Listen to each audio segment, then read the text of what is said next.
திரு மாங்கல்யம் சீரியலில் என்ன நடக்க போகுதுன்னு ஒரு கதைக்களம் பார்க்கலாம். வாங்க வீடியோக்களை போகலாம். திரு மகா நம்ம வீட்டில் தான் இருக்கா அப்படின்னு தெரிஞ்சதும் உடனே திருவுக்கு ஒரு பதட்டம், பயம் இருக்குது. மகா கழுத்தில் தாலி கட்டின விஷயம் வீட்டுக்கு தெரிஞ்சிட்டா பெரிய பிரச்சனை ஆயிடுமே, இப்போ என்ன பண்ணுறது அப்படின்னு யோசிச்சுட்டு இருக்காங்க. அப்போ தான் மாத்திரையை போட்டு நல்லா அசந்து தூங்குறாரு திரு. தூங்கும்போது அவருக்கு ஒரு கெட்ட கனவு வருது.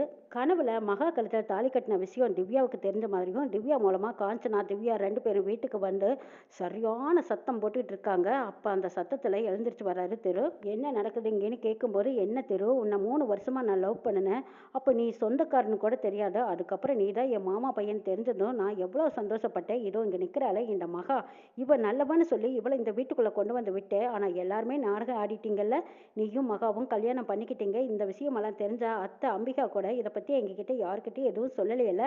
அம்பிகா என் பொண்ணை கல்யாணம் லவ் பண்ண வச்சு இப்படி நம்பி மோசம் பண்ணி விட்டுட்டாளே அப்படின்னு சொல்லி காஞ்சனா ஒரு பக்கம், வசுந்தரா பாட்டி ஒரு பக்கம் அம்பிகா மாவையும் வாய்க்கு வந்தபடி திட்டுறாங்க. காஞ்சனா அளவு தளவு இல்லாமல் பேசிகிட்டு இருக்காங்க. இதை பாருடா, எவ்வளோ பெரிய பித்தலாட்டம் பண்ணியிருக்கேன், என் பொண்ணுக்கு நம்பிக்கை துரோகம் பண்ணியிருக்கேன், நீ எல்லாம் நல்லாவே இருக்க மாட்டேன் அப்படின்னுலாம் சொல்லும்போது திரு சொல்கிறாங்க, இதை பாருங்கள், என்னையும் எங்கள் அம்மாவையும் இதை பற்றி எதுவும் பேசாதீங்கன்னு சொல்கிறாங்க.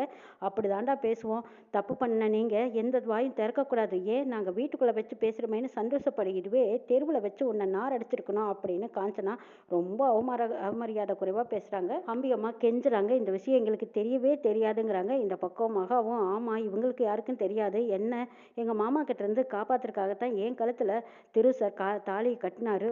திவ்யாக்கா, உங்களுக்காக நான் இந்த வீட்டில் இருக்க போகிறதில்ல, நீங்களும் திருவும் கல்யாணம் பண்ணிக்கிட்டு சந்தோஷமாக இருக்கணும். நான் பல தடவை இந்த வீட்டை விட்டு வெளியே போக முயற்சி பண்ணியிருக்கேன், ஆனால் சூழ்நிலை என்னை தடுத்து நிறுத்திடுச்சு. இப்போ கூட நான் இந்த திருமங்கல்ய பூஜைக்காகத்தான் இந்த வீட்டில் இருக்கேன், இந்த பூஜை முடிஞ்சதும் நான் போயிடுறேன்னு சொல்கிறாங்க லட்சுமி. கேட்ட திவ்யா மகாவை ஓங்கி ஒரு அறை விடுறாங்க. என்னடி நினச்சிட்டு இருக்கேன், என் வாழ்க்கையில் ஏமாத்துனதும் இல்லாமல் இப்போ எனக்கு சமாதானம் வேற சொல்ல வந்துட்டியா, நீ யாரு நான் யாரு அப்படிங்கிற அளவுக்கு போயிட்டாங்க. இந்த பக்கம் காஞ்சனா, வீட்டு வேலைக்காரியே எந்த அளவுக்கு கொண்டு வந்து வச்சிருக்கீங்க, எல்லாத்தையும் ஏமாத்திருக்குத்தானே இவ இப்படி ஒரு காரியத்தை பண்ணியிருக்கான்னு சொல்லி திருவை வாய்க்கு வந்தபடி பேசிட்டு இருக்காங்க. இங்கே வசுந்தராவும் பேசுகிறாங்க.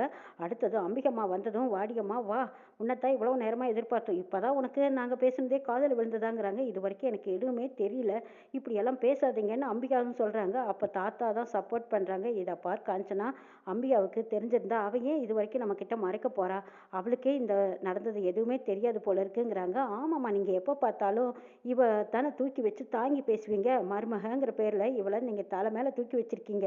இந்த மவராசி எப்போ கால் எடுத்து வச்சாலோ அப்போவே என்னோட உறவை கட் பண்ணி விட்டுட்டா.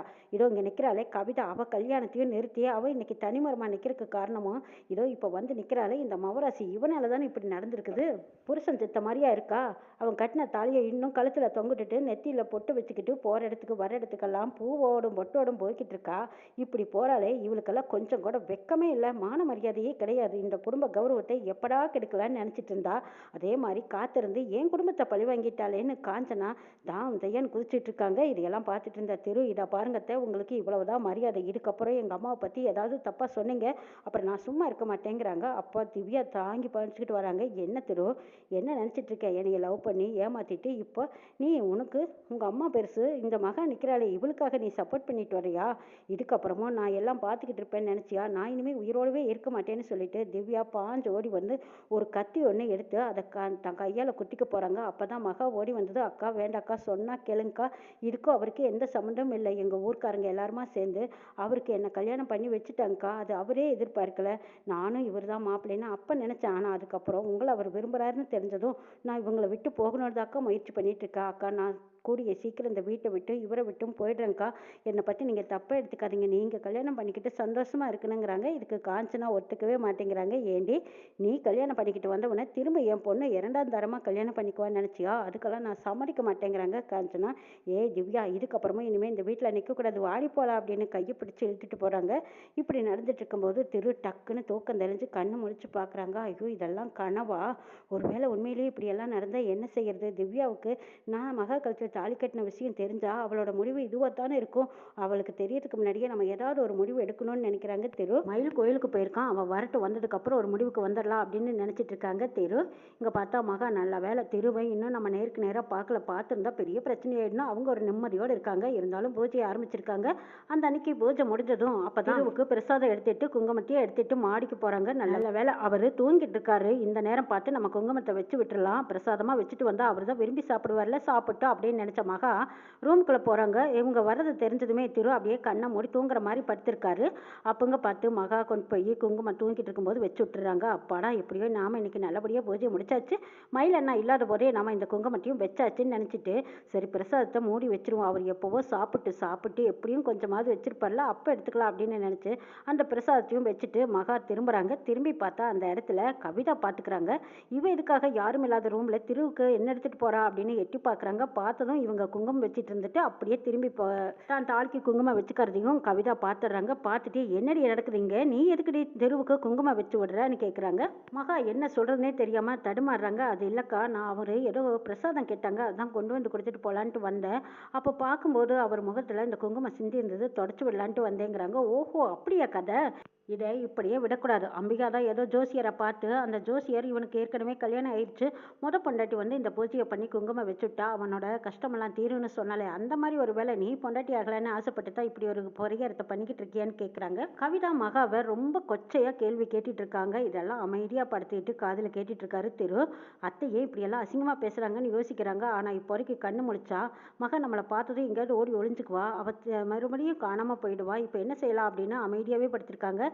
கவிதா இதை விடுவேனான்னு சரி திரு தூங்கிட்டு இருக்கான், அவனை டிஸ்டர்ப் பண்ண வேண்டாம், கீழே வாடி முதல்ல அப்படின்னு கையை பிடிச்சி தரத்தரன்னு இழுத்துக்கிட்டு போகிறாங்க. மகாவுக்கு என்ன பண்ணுறதுனே தெரியல, இப்படி வசமாக மாட்டிக்கிட்டோமே, மயிலண்ணா இருந்திருந்தா எப்படியும் சமாளிச்சிருக்கலாம், இப்போ என்ன செய்யறதுன்னு யோசிச்சுட்டு இருக்கும்போது கவிதா இதை விடுவேனேன்னு உடனே வசுந்தராவையும் தாத்தாவையும் வர வச்சு அப்போ எல்லாத்துக்கிட்டையும் நியாயம் போட்டுட்டு இருக்காங்க. இவ என்ன காரியம் பண்ணி வச்சா தெரியுமா, பிரசாதம் ஏதோ பண்ணி எடுத்துகிட்டு போனால் அவள் ரூமில் பூஜை ஒன்று பண்ணிகிட்டு இருக்கா. அந்த பூஜை பண்ணினதும் உடனே குங்குமத்தை எடுத்துக்கிட்டு திருவோட ரூமுக்கு போனேன். எனக்கு அப்போவும் சந்தேகமாக இருந்துச்சு, இவள் பின்னாடியே நான் போய் பார்த்தேன், இவள் திருவோட நெத்தியில் குங்குமம் வச்சதை நானே என் கண்ணால் பார்த்தேன்னு சொல்லி முடிக்கிறாங்க இந்த கவிதா.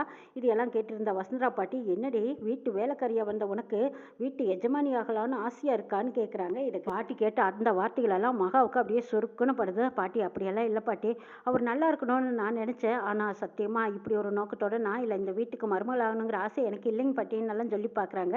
அப்படி இருந்தால் நீ எதுக்கடி இந்த பூஜையை வச்சிருக்க, அதான் அம்பிகா சொன்னாலே ஏதோ ஒரு ஜோசியர்கிட்ட உன்னையும் தானே கூட்டிகிட்டு போனா, அந்த அன்னைக்கு ஜோசியர் சொன்னதை கேட்டுட்டு வந்து நீயே இந்த வீட்டுக்கு மகாராணி ஆகலான்னு ஆசையில் தான் இந்த பூஜையை பண்ணிகிட்டு இருக்கியோ, திருவை கல்யாணம் பண்ணிக்க போகிறது திவ்யான்னு தெரிஞ்சிருந்தோம், திவ்யாவுக்கு போட்டியாக வந்து நிற்க போறியா, இப்படியெல்லாம் ஆள் மாற்றியால் கேட்குறாங்க. ஏன் இப்படியெல்லாம் பேசுகிறீங்கன்னு அம்பிகா வந்து கேட்கும்போது, வாடி அம்மா வா, உன்னை பார்த்துக்கிறதுக்காகத்தானே திவ்யா கொண்டு வந்து விட்டா, இப்போ நீயும் இந்த மாதிரி இவ பக்கம் சேர்ந்துட்டியா, திவ்யாவுக்கு துரோகம் பண்ண உங்களுக்கெல்லாம் எப்படி மனசு வருது, பாவண்டி திவ்யா எங்கேயோ போன இந்த மகாவை வீட்டுக்கு கூட்டிகிட்டு வந்து உனக்கு வேலை பார்க்குறதுக்காக இந்த வீட்டில் சேர்த்து விட்டா, இவ என்னடானா இந்த வீட்டோட வசதி வாய்ப்புகள் எல்லாம் பார்த்துட்டு இப்போ இவன் இந்த வீட்டுக்கே மகாராணி ஆகணும்னு ஆசைப்பட்டுட்டா போல இருக்கு அப்படின்னு மகாவை ரொம்பவே கேவலமாக பேசிகிட்டு இருக்காங்க. ஏண்டி அடுத்த வேளை சாப்பாட்டுக்கு கஷ்டப்படுற நீ இந்த வீட்டுக்கு மகாராணின்னு ஆகணும்னு ஆசையோ, திருவோட ரூமுக்கு போகிறக்கு உனக்கு எவ்வளோ தைரியம் இருந்தால் நீ போயிருப்ப, எங்களோட அனுமதி இல்லாமல் நீ எப்படி அவனை போய் பார்க்கலாம், அவனுக்கு நீ எப்படி நீ குங்குமம் வைக்கலாம், நீ என்ன பொண்டாட்டியா அப்படின்னு சொல்லி அவங்க கழுத்தில் கிடக்கிற தாலி செயினை எடுத்து கவிதா இழுத்து பார்க்குறாங்க. அப்போ கவிதா பார்த்ததும் அப்படியே மக பதறி போயிடுறாங்க. தயவுசெய்து என் தாலியை விட்டுருங்கிறாங்க. என்னடி விடலைன்னா என்ன செய்வேன் அப்படின்னு ரொம்பவே அகங்காரமாக கேட்டுட்டு இருக்கும்போது அம்பிகா அம்மாவை முடிஞ்ச வரைக்கும் கெஞ்சி பார்க்குறாங்க. இதை பார் கவிதா, மகாவை பற்றி இப்படி தப்பு தப்பாக பேசாத, அவள் அப்படிப்பட்ட பொண்ணு கிடையாதுங்கிறாங்க. ஓஹோ அப்படியா விஷயம், திவ்யாவை நிச்சயதார்த்தம் பண்ணிட்டு இவளை கல்யாணம் பண்ணி சைடாக வச்சுக்கலான்னு நீ நினச்சிட்டியா, அதுதான் இவளை பூஜை பண்ண சொன்னியா, ஏண்டி உனக்கு எல்லாம் கொஞ்சம் கூட மனசாட்சியே இல்லையா, நீ இந்த வீட்டுக்குள்ளே வந்ததே முறதபடி வந்திருக்க, இதில் உன் பையனுக்கும் வேற இந்த மாதிரி ஒரு பொண்ணை கல்யாணம் பண்ணி வைக்கலான்னு நீ நினச்சிட்டு இருக்கியா, அப்போ திவ்யாவோட வாழ்க்கை என்னடி ஆகிறது, நம்பிக்கையானவளுக்கு எவ்வளோ நம்பிக்கை துரோகம் பண்ணுறீங்க, காஞ்சனா இந்த குடும்பத்தில் இவ்வளோ வருஷத்துக்கு அப்புறம் இப்போ தான் ஒன்று சேர்ந்துருக்கா, அவளை திரும்பவும் நிரந்தரமாக பிரிக்கணும்னு முடிவு பண்ணிட்டியா, அதனால தான் இப்படியெல்லாம் ஒரு தந்திர விளையாட்டு விளையாடிட்டு இருக்கீங்களா அப்படின்னு வசுந்தரா தேவி ஒரு பக்கம் பேசிகிட்டு இருக்காங்க. இதையெல்லாம் கேட்டுட்டு இருந்த தாத்தா, இதை பாரு வசுந்தரா, நீ பேசுறது கொஞ்சம் கூட சரியே இல்லை, அம்பிகாவுக்கு இந்த விஷயமெல்லாம் தெரிஞ்சால் நிச்சயமாக நம்மக்கிட்ட சொல்லாமல் இருந்திருப்பாளா, இல்லை இதை தடுத்து தான் நிறுத்தாமல் இருந்திருப்பாளா, இப்போ எதுக்கு தேவையில்லாமல் அம்பிகாவை பேசுகிறீங்கிறாங்க. இப்படி பேச அம்பிகாவுக்கு அப்படியே உடல்நல சரியில்லாமல் அப்படியே நெஞ்சை பிடிச்சிட்டு விழ போகிறாங்க. அந்த நேரம் மகா தான் ஓடி போய் தாங்கி பிடிக்கிறாங்க. அம்மா இவங்க பேசுறது எல்லாம் மனசில் வச்சுக்காதீங்க, என்னால் இந்த வீட்டில் எந்த பிரச்சனையும் வரக்கூடாது, நான் உடனே கிளம்பிடுவேன், நீங்கள் நல்லா இருக்கணும் அப்படின்னு சொல்கிறாங்க. ஆமாண்டி நீ இப்படி தான் சொல்லுவேன், ஆனால் உன்னோட மனசில் இருக்கிற ஆசை எங்களுக்கு என்ன தெரியாதுன்னு நினச்சியா, இந்த வீட்டில் ஏதோ அடுத்த வேலை சோட்டுக்கு வழி இல்லையேன்னு வந்து உட்காந்தா அடுத்தது இந்த வீட்டு வீட்டுக்கே மகாராணியானு தானே நீ ஆசைப்பட்டு எப்படியோ அம்பிகா மனசில் காக்கா பிடிச்ச. அடுத்தது இந்த பக்கம் திருவோட மனசுலையும் நீ காக்கா பிடிச்சிட்ட. இப்படி ஒவ்வொருத்தரா நீ ஐஸ் வச்சுட்டு கடைசியில் திவ்யாவையும் இப்படி வளைச்சு கொண்டு வந்து போட்டியே, இன்னைக்கு அவளுக்கே நீ துரோகம் பண்ணிட்டியே, நீ எல்லாம் நல்லாவா இருப்ப அப்படின்னு சொல்லி வசுந்தரா பாட்டி அம்பிகாவையும் மகாவையும் இப்படியே வாய்க்கு வந்தபடி சாபம் விட்டுட்டு இருக்காங்க. அதையெல்லாம் பார்த்துட்டு இருந்த திரு சொல்கிறாங்க, இதை பாருங்க அத்தை பாட்டி, நீங்கள் 2 பேரும் பேசுறது கொஞ்சம் கூட சரியில்லை. கொஞ்சமாச்சும் கொஞ்சம் மனிதாபிமானமாக பேசுங்க. மகா கழுத்தில் நான் தாலி கட்டினது என்னமோ உண்மைதான். அவன் மாமா கஜேந்திரன் இவ கழுத்தில் தாலி கட்ட பார்த்தாங்க. ஊர்க்காரங்க எல்லாரும் சேர்ந்து என்னத்தான் காப்பாற்ற சொன்னாங்க. அதனால தான் அவள் கழுத்தில் தாலியை கட்டி நான் கூட்டிகிட்டு வந்தேன். இங்கே வந்ததுக்கப்புறம் அவளுக்குன்னு ஒரு வாழ்க்கையை அமைச்சு கொடுக்கலான்னு தான் நான் பார்த்தேன். ஆனால் மறுபடியும் நானும் திவ்யாவும் லவ் பண்ணுற விஷயம் மகாவுக்கு தெரிஞ்சதோ அவள் எங்களை விட்டு பிரிஞ்சுட்டா. நீங்கள் அவளை தப்பாக எடுத்துக்காதீங்க, பேசாதீங்கன்னு சொல்கிறாங்க திரு. அது எப்படி தெரியும்? நீ தாலி கட்டுவியா, அப்புறம் திரும்ப இந்த வீட்டுக்கு கூட்டிகிட்டு வரலான்னு வருவியா, அப்புறம் பார்த்தா நீயும் திவ்யாவும் லவ் பண்ணுறீங்கன்னு சொல்லிட்டு இவளை பாதியிலேயே விட்டுட்டு வருவியா, இப்போ திரும்ப 2 பேரும் ஒரே வீட்டுக்குள்ளே நீங்கள் குடும்பம் பண்ணிட்டு இருப்பீங்க. இது எங்கள் அக்கா கறி காஞ்சனா பார்த்துக்கிட்டு அமைதியாக இருப்பான்னு நினச்சியா? நீ பேசுறதெல்லாம் கொஞ்சம் கூட சரியா இல்லையே, இதெல்லாம் ஒத்து வர மாதிரி தெரியலையேங்கிறாங்க கவிதா. இதையெல்லாம் கேட்ட திருவுக்கு கவிதா மேலே சரியான கோவம் வருது. இதை பாருங்க, தேவையில்லாமல் இல்லாத பொல்லாதும் பேசிகிட்டு இருக்காதீங்க. நான் சொல்கிறதெல்லாம் தான் உண்மைங்கிறாங்க. நீ சொல்கிறத நான் நம்ப முடியாது. இப்போவே இந்த மகாவை வீட்டை விட்டு வெளியே அனுப்புங்கிறாங்க கவிதா. மகாவை வீட்டை விட்டு வெளியே அனுப்புனா தானே கௌதம் கூட சேர்ந்துக்கிட்டு நம்ம திருவை போட்டு தள்ள இவங்களுக்கு வசதியாக இருக்கும். அதுக்காக இப்படி ஒரு ஏற்பாடு பண்ணுறாங்க. அப்போ மகாவை வீட்டை விட்டு வெளியே போன்னு சொல்லும்போது மகா உண்மையை உடைக்கிறாங்க. ஆமாம் கவிதாக்கா, நீங்கள் வச்ச ஆள் இவரை கொலை பண்ணுறதுக்கு நீங்கள் எல்லாரும் முயற்சி பண்ணுவீங்க. அதை நான் பார்த்துக்கிட்டு சும்மா இருப்பேன்னு நினச்சிங்களா? நீங்கள் மட்டும் அவர்கிட்ட நெருங்க முடியாது. இந்த பூஜையை முடிக்க வரைக்கும் நான் இங்கேருந்து எங்கேயும் போக மாட்டேன்னு உறுதியாக நிற்கிறாங்க மகா. இதையெல்லாம் கேட்ட வசுந்தரா பாட்டி, என்னது எவ்வளோ தைரியம் உனக்கு, என்ன துணிச்சலாக நீ இங்கே இருக்கங்கிற, ஏண்டி இது திவ்யா வந்து வாழ போகிற வீடு, நீ இங்கே இருக்கக்கூடாது, வீட்டை விட்டு வெளியே போ அப்படின்னு விரட்டுறாங்க. அப்போ மகா துணிஞ்சு நிற்கிறாங்க. அந்த இடத்துக்கு திரு மகாவை பார்த்துட்டு மகா இனிமேல் இங்கே தான் இருப்பான்னு சொல்லிடுறாங்க. அடுத்தது நீ என்னெல்லாம் நடக்க போகுதுங்கிறதையும் நாளைக்கு சொல்ல பார்க்கலாம்.